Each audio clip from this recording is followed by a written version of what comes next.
पड़ेंगे और इस वक्त की सबसे बड़ी खबर मिल रही है राजधानी जयपुर से। सबसे पहले सबसे तेज न्यूज 18 राजस्थान पर आपको बता दें कि कैफे मैनेजर पर जानलेवा हमला किया गया है। ये मैनेजर का जो नाम है गौरव, इस पर हमला हुआ है। आधा दर्जन युवकों की ओर से कैफे में घुस करके आरोप है कि मैनेजर को निशाना बनाया गया, उस पर हमला किया गया। गौरव पर यह हमला हुआ है। कैफे का एक मैनेजर है गौरव, उस पर हमला करने की जानकारी है। सिरसी रोड निवासी गौरव ने केस दर्ज करवा दिया है। श्यामनगर थाना पुलिस अब जांच कर रही है। कैफे में कमरा देने से इसने इनकार किया था। इसी बात को लेकर के रंजिश बताई जा रही है और कमरा नहीं देने की रंजिश में जानलेवा हमला करने की बात सामने आई है। ये तस्वीरें भी सामने आई है। तस्वीरें देखिए किस तरीके से राजधानी में बदमाश सक्रिय है। आए दिन बदमाशी की बड़ी घटनाएं सामने आ रही है और इसी बीच ये सबसे बड़ी खबर जिसकी सबसे पहले तस्वीरें न्यूज 18 राजस्थान पर देखिए। बदमाश यहां पर आए, गौरव पर न केवल जानलेवा हमला किया बल्कि उसके साथ मारपीट की, गाली गलौज की। पहली तस्वीरें आपकी टीवी स्क्रीन पर है इस घटना की जो सामने आई है, जो ये बताती है कि किस तरीके से बदमाशों के हौसले बुलंद है। ये देखिए, जो जिसके हाथ में आया उठाकर के गौरव पर मारते हुए दिखाई दिए। कैफे का मैनेजर है गौरव, उसके ऊपर हमला किया गया, मारपीट की गई है। बहरहाल श्यामनगर थाना पुलिस मामले को लेकर जांच कर रही है, तफ्तीश कर रही है, लेकिन सवाल इस बात को लेकर के कि आखिरकार राजधानी में भी बदमाशों के इस तरह से हौसले कैसे बुलंद है। ये तस्वीरें बताती है कि ना इन्हें पुलिस का डर है न प्रशासन का, और यहां पर अंदर घुस करके उन्होंने कैफे मैनेजर पर जानलेवा हमला किया। ज्यादा जानकारी के साथ विष्णु हमारे साथ है सहयोगी। विष्णु, क्या जानकारी इन तस्वीरों को लेकर के? देखिए, राजधानी में आपने सही कहा कि राजधानी में अपराधियों के हौसले किस कदर बुलंद है। इसका जो ताजा उदाहरण है ये वीडियो है जहां पर गुजरे की थड़ी पर एक जो कटेवा नगर है वहां पर एक कैफे था जहां पर सोमवार रात को आधा दर्जन बदमाश पहुंचे। उन्होंने ताबड़तोड़ जो है वहां मौजूद मैनेजर उसके आसपास के जो लोग थे वहां पर उन पर हमला कर दिया, कुर्सी लाठी डंडे से हमला किया और उसके बाद बदमाश बेखौफ वहां से भाग निकले। जिसके बाद अब श्यामनगर थाने में ये रिपोर्ट गौरव की तरफ से दर्ज कराई जो कि सिरसी रोड का रहने वाला है। गौरव का कहना था कि कुछ दिनों पहले कुछ लड़के यहीं पर एक कमरा लेने के लिए आए थे जिनको इनकार कर दिया गया, जिसकी रंजिश में संभवतः ये लड़के कल रात सोमवार रात को वहां पहुंचे। गुर्जर की तड़ी का जो इलाका, ज्यादातर यहाँ पर कोचिंग संस्थान है, ज्यादातर जो कोचिंग करने वाले स्टूडेंट्स है वो किराए पर इस इलाके में रहते हैं। क्या ये बाहर के लड़के थे? कोई आइडेंटिफिकेशन इनका हो पाया, कोई पहचान हो पाई है इनकी? देखिए, अभी इनकी पहचान नहीं हो पाई है क्योंकि सीसीटीवी फुटेज थोड़ा देर से आया। उसके बाद अब जब पुलिस है उसने भी कल जो मुकदमा दर्ज हुआ, मुकदमा दर्ज करके फुटेज के आधार पर ही लड़कों की पहचान की जा रही है, लेकिन उनकी पहचान फिलहाल अभी तक नहीं हो सकी है। इसी वजह से गिरफ्तारी भी नहीं हो पाई है। लेकिन राजधानी के हालात क्या है, क्योंकि कुछ दिन पहले ही रोहित गोदारा के नाम से यहाँ पे प्रॉपर्टी कारोबारी को हरमाड़ा में धमकाया जाता है, उसको मारने की धमकी दी जाती है, 5 करोड़ की रंगदारी मांगी जाती है। उसके पहले बजाज नगर में एक कारोबारी को 2 करोड़ की रंगदारी मांगी जाती है। तो राजस्थान के हालात किस कदर बेकाबू है, अपराध किस कदर यहाँ पर हावी है, इसका ताजा उदाहरण जो है राजधानी में इस तरह की वीडियो से सामने आ रहा है। जी बिल्कुल विष्णु, अभी ये जो संचालक है इसका क्या कुछ कहना है इस पूरी वारदात को लेकर के, कैफे के मैनेजर जिस पर हमला हुआ? जी देखिए, उनकी ओर से जो है वो मुकदमा दर्ज करवाया गया है और मुकदमे में बस यही आरोप है कि कमरा नहीं देने की वजह से ये सारी रंजिश जो है वो सामने है। वहीं पर जो होटल जो इंडस्ट्री के जो लोग उनका कहना है कि जल्द से जल्द इस मामले में यदि गिरफ्तारी नहीं हुई तो वे फिर कोई बड़ा एक्शन लेंगे और उसके संबंध में पुलिस कमिश्नर को भी ज्ञापन सौंपा जाएगा। बिल्कुल होटल इंडस्ट्री के जी बहुत शुक्रिया तमाम जानकारी के लिए। और ये तस्वीरें बताती है कि राजधानी में बदमाशों के हौसले आए दिन बुलंद नजर आ रहे हैं और ये जो तस्वीरें कैद हुई है कैमरे में, किस तरीके से यहाँ पर बदमाशों ने ताबड़तोड़ हमला किया है, एक के बाद एक लाठी डंडों से मारा है, पीटा है जो कैफे का मैनेजर है उस पर। अब बहरहाल पुलिस मामले को लेकर तफ्तीश कर रही है। तो युवकों ने कैफे में घुस करके कैफे के मैनेजर से मारपीट की है। ये पूरा का पूरा जो इलाका है गुजर की थड़ी का इलाका, जहां पर ज्यादातर कोचिंग संस्थान है, ज्यादातर ऐसे स्टूडेंट्स यहां पर रहते हैं जो तैयारी कर रहे हैं किसी परीक्षा की या फिर कॉलेज में पढ़ रहे हैं। और ऐसे में ये संभावना जरूर है कि इसी तरह के लड़के जिन्होंने हमला किया होगा, लेकिन जो मैनेजर है उसने कहा कि कमरा नहीं दिया, इसकी वजह से रंजिश के तौर पर उसके साथ मारपीट की गई है, हमला किया गया है। तो इस हमले का सीसीटीवी फुटेज आपकी टीवी स्क्रीन पर सबसे पहले ये न्यूज 18 राजस्थान पर आप देख रहे हैं। गुर्जर की थड़ी इलाके का ये कैफे है जहां पर हमला हुआ है और जो कैफे का मैनेजर है उसे जान से मारने की कोशिश की गई है। और आपको बता दें कि यहां पर राजधानी में बदमाशों का उत्पात सरेआम दिखाई दिया है। एक के बाद एक इस तरह से घटनाएं राजधानी में जो वारदातें सामने आ रही है वो कई सवाल खड़े कर रही हैं।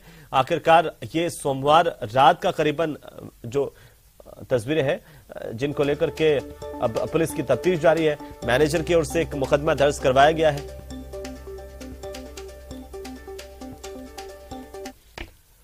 चलिए आगे बढ़ेंगे। बूंदी से इस वक्त की बड़ी खबर है। बूंदी में पति ने पत्नी को मौत के घाट उतार दिया। ये बड़ी जानकारी इस वक्त की। रिश्तों का कत्ल करने की एक और घटना सामने आई है बूंदी से। पुलिस ने आरोपी को हालांकि डिटेन कर लिया है। हत्या के कारणों का अभी तक खुलासा नहीं हो पाया है। और आपको बता दें कि पुलिस हत्या के कारणों की जांच कर रही है। बसौली थाना इलाके के भोजगढ़ गांव की घटना बताई जा रही है, जहां अब एफएसएल की टीम मौके के लिए रवाना हुई है। पुलिस के वरिष्ठ अधिकारी मौके पर पहुंचे, ज्यादा जानकारी दे रहे हैं चैन सिंह। चैन, क्या मामला है ये पूरा? जैसा कि ये बसौली थाना क्षेत्र के भोजगढ़ गांव में घटना हुई है, यहाँ आरोपी पति सोनलाल वीर ने 30 वर्षीय पत्नी जो भोजाबाई है उसकी जो लकड़ी से मार करके हत्या कर दी गई है। घटना की सूचना मिलने के बाद बसौली थाना प्रभारी अविनाश मीना मौके पे पहुंच गए हैं। घटनास्थल का मौका मुआयना करने के दौरान जो वो आरोपी पति जो सोनलाल इधर उधर घूम रहा था उसको डिटेन कर लिया गया है। और पुलिस द्वारा जो घटना की जांच के लिए जो साक्ष्य एकत्रित करने के लिए बूंदी से एफएसएल टीम रवाना हो गई है। तो कुछ देर में जो वो आप पहुंचने वाली है। और इस संबंध में थाना प्रभारी अविनाश मीणा का कहना है कि ये जो घटना है जो पति द्वारा कारित की गई है इसकी जांच की जा रही है। जांच के बाद ही कुछ बताया जा सकेगा। जी, लेकिन कुछ कारण सामने आए हैं प्रारंभिक तौर पर कि आखिर क्या हुआ, दोनों के बीच में क्या लड़ाई हुई थी, क्या वजह रही कि इस तरह से एक दूसरे के बीच में लड़ाई हुई? इस संबंध में जो थाना प्रभारी अविनाश मीणा से बात हुई कि उनके द्वारा वो कहा गया है कि इस संबंध में घटना के संबंध में जांच की जा रही है। जांच में भी क्या घटना के कारण रहे इस जांच के बाद ही स्पष्ट हो पाएगा। क्या करता है आरोपी, क्या कोई इसका आपराधिक बैकग्राउंड भी सामने आया है? जैसा कि ये बसौली थाना क्षेत्र का जो कीना ग्राम पंचायत का ये जो जंगल वाला इलाका है, ये जो भोजगढ़ गांव है जो जंगल में बसा हुआ है। हाँ। और ये जो वहाँ के लोग हैं भील जाति आदिवासी भील जाति के लोग निवास करते हैं, जो मेहनत मजदूरी करके पत्थर तोड़ करके अपना गुजर बसर करते हैं। जी, चलिए बहुत शुक्रिया चैन तमाम जानकारी के लिए। और ये एफएसएल की टीम अब मौके पर पहुंच रही है, तो इसके बाद में ज्यादा जो जांच है उसके बाद ही तथ्य सामने आ पाएंगे। बहरहाल न्यूज रूम तक जितनी जानकारी सामने आई है और जो चैन बता रहे हैं कि अभी पुलिस की तफ्तीश चल रही है इस पूरे मामले को लेकर के। हालांकि आरोपी को पुलिस ने डिटेन कर लिया है जिससे पूछताछ जारी है। चलिए आगे बढ़ेंगे जोधपुर से बड़ी जानकारी, जहां पर शेरगढ़ के भुंगरा गैस सिलेंडर ब्लास्ट मामले को लेकर के बड़ी अपडेट सामने आ रही है। महात्मा गांधी अस्पताल में भर्ती 2 और लोगों की मौत हुई है। ये दुखद जानकारी है। एक के बाद एक लगातार लोगों के दम तोड़ने का सिलसिला यहां पर जारी है। 26 साल के दुर्ग सिंह और 13 साल की डिंपल ने अब दम तोड़ दिया। सिलेंडर ब्लास्ट में मौत का आंकड़ा इसके बाद बढ़कर के 25 तक पहुंच गया है। बेहद दुखद। महात्मा गांधी अस्पताल में अभी भी 28 लोग भर्ती हैं जिनका इलाज चल रहा है। 8 दिसंबर की घटना थी जब शादी समारोह के दौरान गैस सिलेंडर में पहले आग लगी थी, उसके बाद एक के बाद एक 6 सिलेंडर जो है वो फट गए थे। तेज धमाकों के साथ ही लोगों के झुलसने की जानकारी मिल रही थी। प्रशासन पुलिस की टीम मौके पर पहुंची थी और कई घायलों को अस्पतालों में भर्ती करवाया गया था। करीब 60 से ज्यादा लोग घायल हुए थे, लेकिन अब जो घायल हैं उनके दम तोड़ने का सिलसिला लगातार जारी है। जोधपुर से इस वक्त की सबसे बड़ी खबर है इस गैस ब्लास्ट मामले को लेकर के। तो चलिए आगे बढ़ेंगे। राजधानी दिल्ली से इस वक्त की सबसे बड़ी खबर हम आपको बता दें, जहां पर जोधपुर सिलेंडर ब्लास्ट की संसद में भी गूंज सुनाई दी है। संसद का सत्र जारी है और इसी बीच नागौर से सांसद हनुमान बेनीवाल ने लोकसभा में इस मुद्दे को उठाया। प्रभावित परिवारों को विशेष आर्थिक पैकेज देने की मांग की गई है। प्रधानमंत्री से हादसे से प्रभावित परिवारों को विशेष पैकेज की मांग की है। हनुमान बेनीवाल ने लोकसभा में यह मुद्दा उठाया है। आपको बता दें कि प्रधानमंत्री से गुजारिश की गई है कि इस हादसे से प्रभावित परिवारों को आर्थिक पैकेज का ऐलान किया जाए। 8 दिसंबर की घटना है। शेरगढ़ में शादी समारोह के दौरान 6 सिलेंडर फटे थे। ब्लास्ट मामले में हादसे में अब तक 25 लोगों की जान जा चुकी है। सिलसिला लगातार जारी है। सभापति महोदय, मैं पूरे देश का सदन का ध्यान इस ओर आकर्षित कराना चाहूंगा। जोधपुर के अंदर 6 दिन पहले शेरगढ़ क्षेत्र के बूंगरा गांव में राजपूत समाज के एक ही परिवार में शादी समारोह के दौरान सिलेंडर ब्लास्ट होने से हुए हादसे की तरफ वहां करीब 24 मौतें हो गई और सभापति महोदय 29 लोग भर्ती है, जिनमें से 18 लोग आईसीयू के अंदर है। प्रदेश के मुख्यमंत्री वहां जाते हैं और 2-2 लाख की घोषणा करते हैं और वहां से एक मिनट आपका डिमांड मिनट, वहां से जो मंत्री आते हैं आपका डिमांड दिल्ली के अंदर, वो वहां जाते हैं। 1 मिनट साहब, बात तो पूरी करने दे मेरी, 1 सेकंड बात तो पूरी करने दे। मैं तो बोली आधा मिनट भी नहीं लिया। मेरा निवेदन है सर कि उन परिवारों को आर्थिक पैकेज दे। मंत्री वहां घोषणा करके आए थे, जो कैबिनेट मंत्री है, हम आर्थिक पैकेज दिलाएंगे। पूरा देश उस परिवार के साथ है।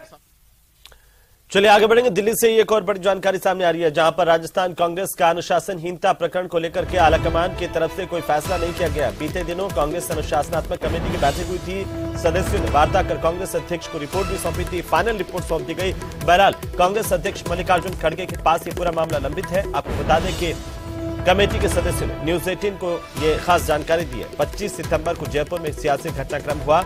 राजस्थान कांग्रेस के 3 नेताओं को अनुशासनहीनता का नोटिस दिया गया था और इस पूरे प्रकरण में अब मामला लंबित है कांग्रेस के राष्ट्रीय अध्यक्ष मल्लिकार्जुन खड़गे के पास में। और इस पूरे प्रकरण को लेकर के अभी तक कोई फैसला नहीं किया जा सका है। तो देश की राजधानी दिल्ली में आरटीडीसी राजस्थान के चेयरमैन धर्मेंद्र राठौड़ ने मंगलवार की रात को कांग्रेस के राष्ट्रीय अध्यक्ष मल्लिकार्जुन खड़गे से मुलाकात की और मुलाकात कर उपचुनाव में कांग्रेस पार्टी के अब तक के प्रदर्शन की एक रिपोर्ट सौंपी है।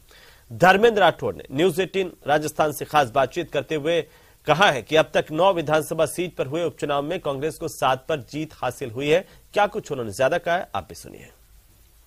कांग्रेस के राष्ट्रीय अध्यक्ष आदरणीय खड़गे साहब से हमने कल मुलाकात करी और सरदार शहर से जो हमारे नवनिर्वाचित विधायक अनिल शर्मा जी जो 27,000 के करीब वोटों से जीते हैं और इतिहास दर्ज करवाया है, उनको और उनके साथ हम दोनों मिले, उनसे आशीर्वाद लिया और राजस्थान में जितने उपचुनाव हुए हैं उनके पूरा हमने उनको रिपोर्ट सौंपी कि अब तक 9 चुनाव राजस्थान में हुए हैं। बीजेपी केवल 1 चुनाव में जीती है, राजसमंद से बहुत कम वोट। तो चलिए अब बात करेंगे जैसलमेर की। स्वर्ण नगरी जैसलमेर की गड़ीसर लेक पर राजस्थान पर्यटन विभाग की ओर से लगाए गए लाइट एंड साउंड शो ने शाम को सैलानियों की संख्या में इजाफा कर दिया है। शाम होते ही यहां पर गड़ीसर तालाब पर सैलानियों का जमावड़ा बढ़ जाता है। लाइट और साउंड शो में पानी की बौछारों से जैसलमेर के इतिहास से रूबरू करवाया जा रहा है। ये तस्वीरें आपकी टीवी स्क्रीन पर किस तरीके से यहाँ पर जैसलमेर का इतिहास रहा है वो सब कुछ पानी की बौछारों पर दिखाया जा रहा है और इससे देखने वाले प्रभावित हैं। जैसलमेर में इस साल 6 करोड़ 23 लाख रुपए की लागत से ये लाइट साउंड शो की शुरुआत हुई थी। सैलानी अब संगीत के साथ फव्वारों का भी आनंद लेते हैं और उसके बाद जैसलमेर के इतिहास से रूबरू होते हैं।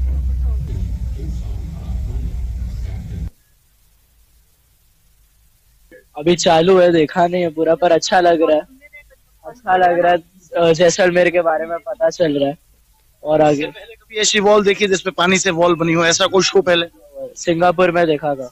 बहुत अच्छा लग रहा है। अपना India day by day progress में है और ये एक बड़ा न्यू कंसेप्ट। और इसी के साथ ही इस बुलेटिन में फिलहाल नहीं, आप देखते रहिए न्यूज 18 राजस्थान, जहां पर खबरों का सिलसिला लगातार जारी है। नमस्कार।